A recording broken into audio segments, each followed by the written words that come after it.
How to add contacts in MetaMask. In this video, I'm going to show you how you can add a new contact. First of all, open the application. Now, here on the right bottom, you can see the settings icon. Tap on settings. So this is the settings interface. Here, you'll be able to see the option called contacts. Simply tap on contacts. Here on the bottom, now tap on add contact. So this interface will pop up. Here, you must enter a name, the public address, and even write a memo. Here, write the name that you want to add into, and here on the bottom you can see this address option.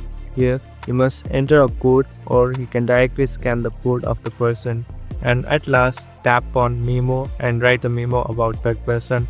Simply tap on add contact and you'll be done. Thank you for watching this video. I hope this video will help you.